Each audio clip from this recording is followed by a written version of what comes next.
मुख्यमंत्री सुनेत्रा बहिनी पवार यांनी नक्कीच काल शिवसेना पक्षप्रमुख उद्धव ठाकरे यांच्याशी दूरध्वनीवरती चर्चा केली। अर्थात बारामती पोट निवडणुकीविषयी ती चर्चा केलेली आहे।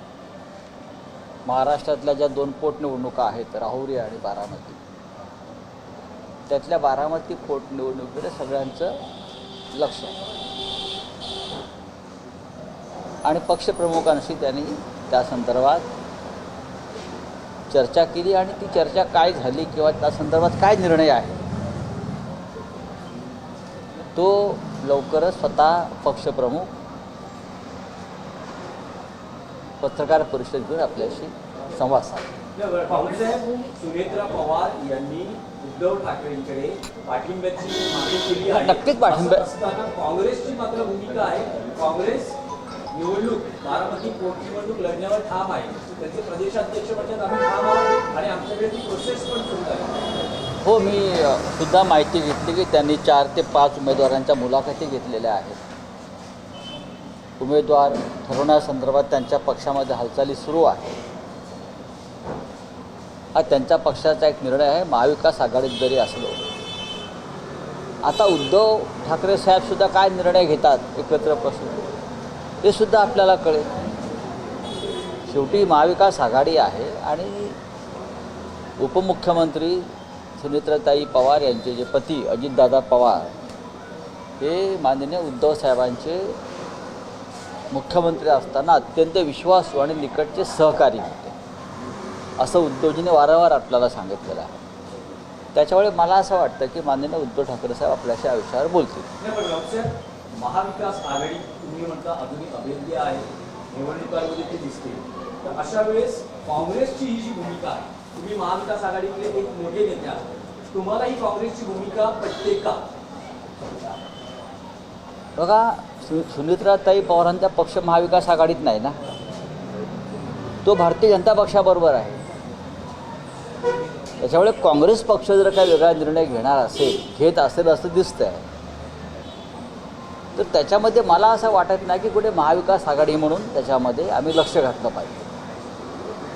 पण उद्धवजींचं आणि अजितदादांचं एक भावनिक नातं होतं, त्याच्यामुळे आता उद्धवजी काय निर्णय घेत आहेत या संदर्भात ते तुम्हाला स्वतः ते बोलतील। हर्षवर्धन सपकाळ की महाविकास आघाडी किंवा इंडिया आघाडी म्हणून या निवडणुकीला इतर 2 पक्षांनी पाठिंबा द्यावा। नाही, असं आहे की स्वतः काँग्रेस पक्ष उद्धवजीशी चर्चा करू। हे सगळे विषय चर्चेतूनच त्याचे निर्णय होत असतात। महाविकास आघाडी असेल किंवा समोर निवडणूक असेल, मग राहुरीची असेल, हे सगळे निर्णय शेवटी आघाडी म्हणून एकत्र चर्चा झाल्यावरच एकमेकांशी बोलल्यावरच त्यातून निकाल बाहेर येतो। काँग्रेसने भूमिका आधी जाहीर केली आणि मग चर्चा करायला सुरुवात। मला बघा, अद्याप त्याच्यामध्ये काही फार हे प्रकरण पुढे गेलं असं मला वाटत नाही।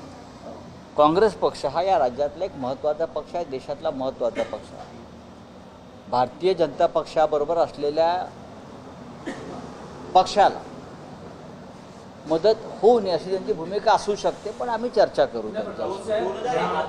आधी आपण बघितलं तर महाराष्ट्राची प्रथा परंपरा राहिली आहे की एखाद्या सदस्याचं निधन झालं तर तिथे शक्यतो पोटनिवडणुकीत उमेदवार दिला जात नाही आणि अजित पवार यांच्यासारख्या मोठ्या नेत्याचं अपघाती निधन होतं त्यावेळेस बघा, तुमच्या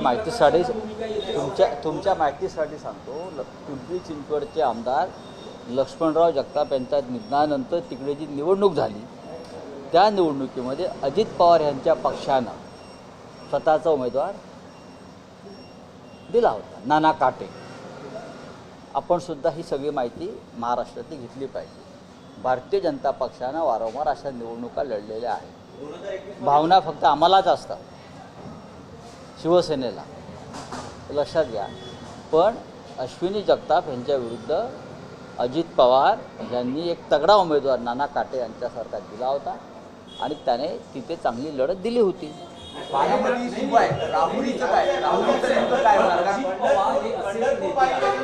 अजित पवार हे असे नेते आहेत ज्यांनी काँग्रेसमध्ये असतानाही काँग्रेस बरोबर काम केलेलं आहे। यांनी महाविकास आघाडीमध्ये असतानाही 3 पक्षांबरोबर काम केलेलं आहे आणि साधारण एक त्यांचं जे नेतृत्व होतं त्यांच्याबद्दल काही वाद म्हणजे पक्षांमध्ये असा नव्हता, सगळ्यांशी सर्व बरोबर आहे तुमचं म्हणणं, पण शेवटी असं आहे की ही निवडणूक महायुती विरुद्ध महाविकास आघाडी अशीच होणार ना. म्हणजे भारतीय जनता पक्ष विरुद्ध इतर पक्ष अशीच निवडणूक होणार आहे. सुनेत्राताई पवारांनी माननीय उद्धव ठाकरे यांच्याशी चर्चा केली, ते बरोबर आहे. आता त्यांनी काँग्रेसशी चर्चा केली आहे काय ते याविषयी माझ्याकडे माहिती नाही.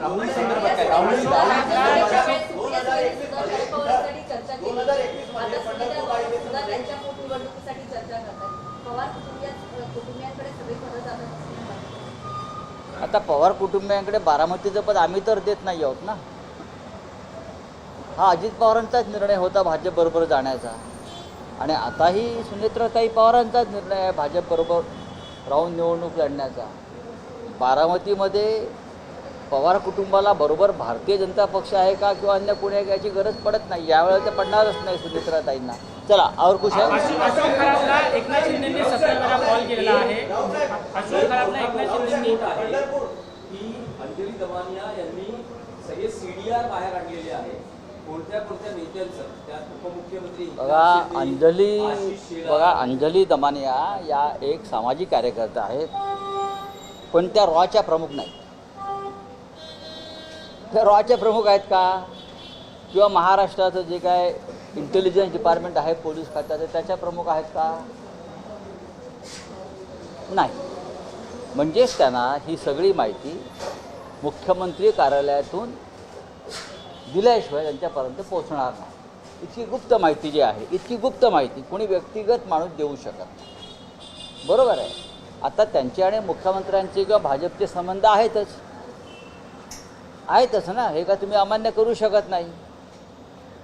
पण तरी ती माहिती त्यांच्या माध्यमातून जर सरकार बाहेर काढत असेल याचा अर्थ सरकारच्या टार्गेटवर कोणीतरी आहे.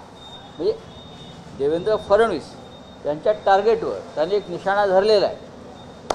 तो निशाणा धरला का वगैरे धरला तो आता तुम्हाला कळेल हा निशाणा काय आहे तो. भाजपच्या मंत्र्यांनी वादग्रस्त विधान केलं आहे. भाजपच्या मंत्र्यांनी टार्गेटवर कोणीतरी आहे. तर मग त्यांच्या म्हणजे स्वकीयही आहेत आणि त्यांचे मित्रपक्षही आहेत का? जेव्हा बाह्य शक्तींकडून माहिती धक्कादायक माहिती बाहेर काढली जाते तेव्हा स्वकीय जास्त टार्गेटवरती असतात. जेव्हा बाह्य शक्ती सरकार पोलिसांकडून आहे बाह्य शक्तींकडून शासकीय माहिती गोपनीय माहिती जेव्हा बाहेर दिली जाते जनतेपर्यंत लोकांपर्यंत प्रसिद्धी माध्यमांना याचा अर्थ सरकारमधल्या लोकांच्या निशाण्यावरती स्वकीय आहे. चला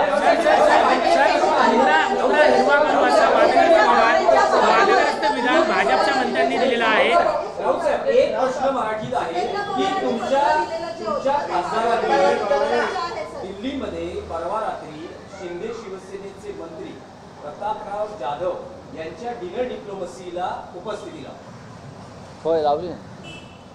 तर मग मतभेद मिटलेले आहेत, राजकीय शत्रुत्व संपलेले प्रश्न अत्यंत चुकीचा आहे. याच्यामध्ये डिनर डिप्लोमसीचा प्रश्न दिल्लीमध्ये अशा प्रकारचे जेव्हा संसदेचं अधिवेशन असतं तेव्हा मंत्री खासदार पक्षाचे नेते अशा प्रकारचं भोजन ठेवत असतात आणि सगळ्यांना आमंत्रित करत असतात. आम्ही सुद्धा आमचं जाणं येणं असतं ना असं नाही. आमचे 2 खासदार गेले आणि भेटून निघून आले. त्याच्यात डिनर डिप्लोमसीचा विषय काय आला? आबोली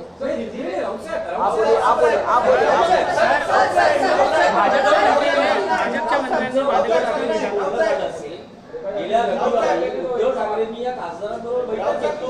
जेव्हा असं म्हटलं जात आहे की ऑपरेशन टायगरच्या चर्चा महाराष्ट्राच्या राजकारणात जोरात आहे, अशा वेळेस तुमच्या खासदारांनी डिनर डिप्लोमसीला उपस्थित राहणं हे उद्धव ठाकरेंना पडलेलं आहे का? आता ते जेव्हा तुमच्याशी बोलतील या विषयावर तेव्हा तुम्ही त्यांना हा प्रश्न विचारा. दिल्लीमध्ये अशा प्रकारच्या घडामोडी एकमेकांकडे जाणं येणं या काळामध्ये होत असतं. माननीय उद्धव ठाकरे हे दिल्लीला येणार होते आणि त्यांच्या सन्मानार्थ महाविकास आघाडीतल्या खासदारांसाठी आम्ही जेवण ठेवणार होतो, डिनर ठेवणार होतो.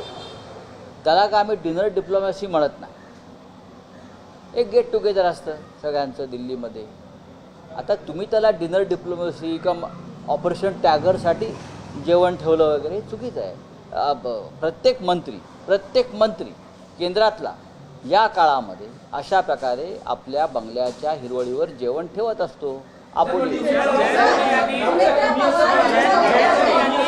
छत्रपती शिवाजी महाराज यांच्या वेळेला हे शिवसेना युबीटी आयोजित करणार होती जेव्हा उद्धव ठाकरे दिल्लीत असतील तेव्हा.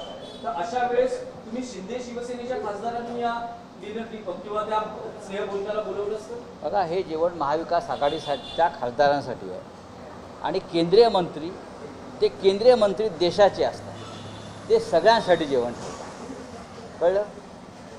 केंद्रीय मंत्री जो असतो हा सगळ्यांना बोलवतो, त्याला असा भेदाभेद करता येत नाही. ते शासकीय जेवण असतं. आणि आम्ही जे आहोत, आम्ही महाविकास आघाडी म्हणून, आम्ही कुठल्या शासकीय पदावर नाही.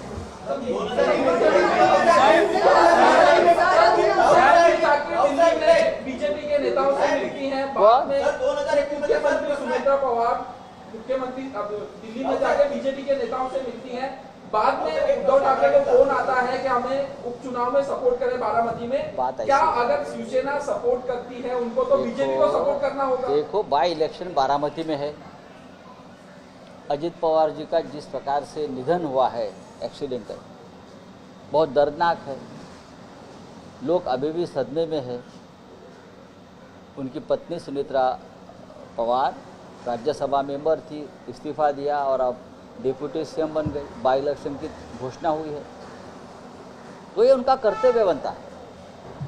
अगर चुनाव निर्विरोध होता है तो कोशिश तो करेंगी सुमित्रा ताई. उद्धव ठाकरे साहब इस राज्य के एक महत्वपूर्ण नेता हैं.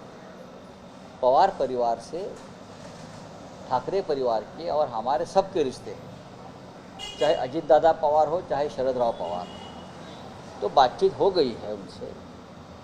अब बातचीत में क्या निर्णय लेना है ये शिवसेना पार्टी चीफ उद्धव ठाकरे जल्द ही आपको बताएंगे. कांग्रेस अपने उम्मीदवार उतारने को बोल रहा है, कांग्रेस क्या करेगी. देखिए, कांग्रेस पार्टी की भी जो भूमिका है वो कोई गलत भूमिका नहीं है. वो बीजेपी को विरोध कर रही है.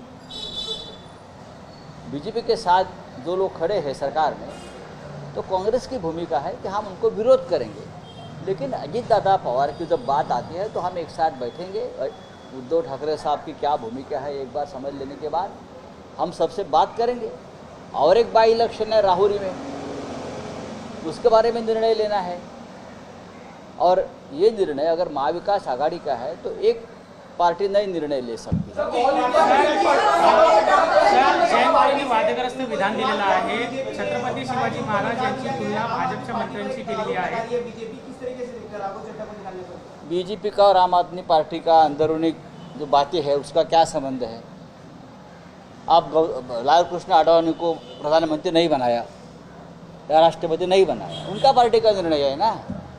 मेरे पार्टी में मैं आपके बारे में किसको क्या देना है, क्या निर्णय लेना है, ये अरविंद केजरीवाल और उनकी पार्टी के कार्यकारिणी का निर्णय होता है.